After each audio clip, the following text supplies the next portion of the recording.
Hi there, this is Ashley from Spit Up and Sit Ups. I give quick, actionable health and fitness tips for moms like you.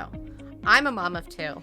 My son is 5 and my daughter is 2, and I've been on a weight loss journey for the past couple years, trying to lose those pesky postpartum pounds. I understand your struggles because they're my struggles too. Today on the show, we're going to be talking about how you can cut down on your sugar intake.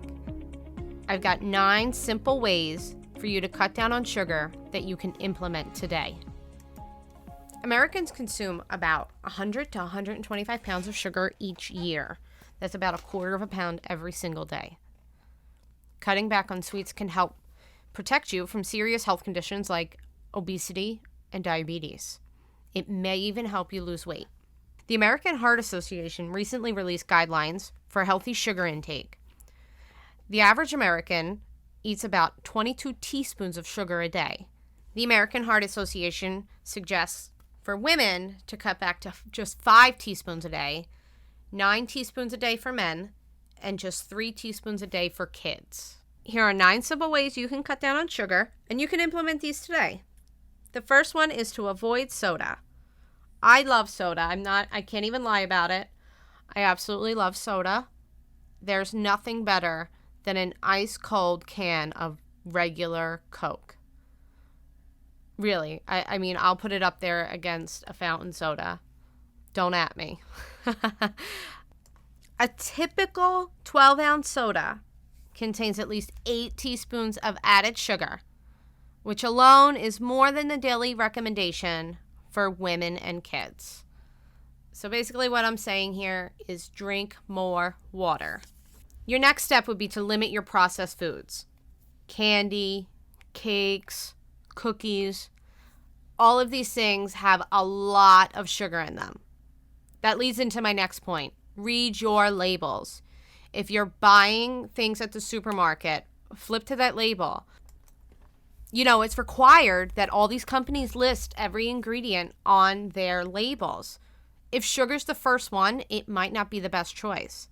You also need to keep in mind that some of these labels, when you're checking the total grams of sugar, will include both added sugars and naturally occurring sugars. You really got to do your research. My next tip is to make healthy substitutions. This is definitely one of my favorite things to do. Make the foods I love better for me. You can eat delicious meals if you make smart substitutions. If you love cereal, switch to a cereal that's unsweetened or even just lightly sweetened. Don't add tablespoons of sugar to your regular plain Cheerios. It's not going to cut it, and it's not going to be good for you. You could add a little bit of vanilla extract to some plain yogurt, or even add some fruits like strawberries or blueberries to your plain yogurt. My next tip is to cook at home. You have no idea what goes into your food when you order out. You can use fresh ingredients at home and give yourself more control over hidden sugars. Make your own salad dressing. There is a ton of sugar in prepackaged bottled salad dressings that you just pick up off the shelf. My next step is going to be proceed gradually. Don't do it cold turkey. It's really easy to get conditioned to sugar. My morning coffee, oh my gosh, I can't believe I'm going to admit this. It was probably like 1/4 cup of full fat, full sugar Coffee Mate French vanilla creamer and 2 tablespoons of real sugar. Not even Splenda, not Sweet and Low, real sugar. Awful. That was a lot of sugar. The first thing I did was I switched to sugar-free French vanilla creamer. And then I started cutting back. Once I got used to that, I started cutting back on the tablespoons of sugar. And then I ended up switching to Sweet and Low. And then I switched to regular half and half, just to cut back on all of that sugar I was consuming. So now my coffee is probably completely boring. It's just half and half. And I'm trying to wean off of the Sweet and Low. I'm down to 1 packet per cup of coffee. But I'm trying to wean off that too. So I'm only using like half a packet of Sweet and Low per cup of coffee. So what I'm saying is Wean yourself off this sugar. Don't go full force. You don't have to.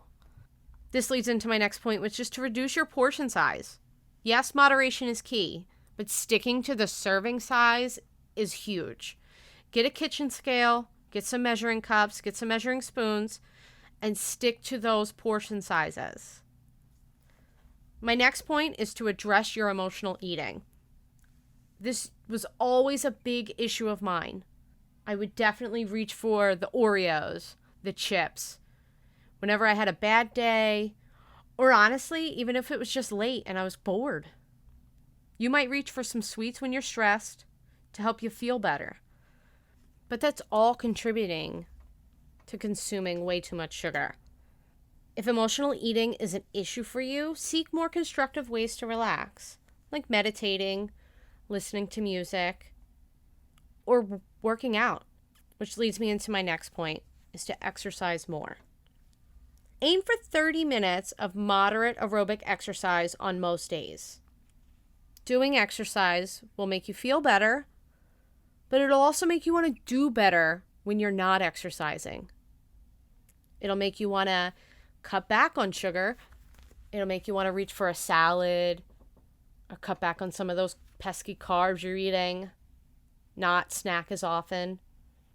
And I'm not telling you to hit it hard 2 hours a day at the gym every single day. That's just not feasible. You can go for a walk with the kids or on your lunch break. You can have a dance party with the whole family, create a fun memory, and exercise. Put on a yoga YouTube video and have your kids stretch it out with you. With these 9 tips, you can cut back on your sugar intake today. Thanks for listening to the Spit Up and Sit Ups podcast. Head on over to my blog, spitupandsitups.com, for more quick, actionable tips you can take today to live a healthier life. Thanks for listening. Please like, subscribe, and leave a review or a comment wherever you're listening. Until next time.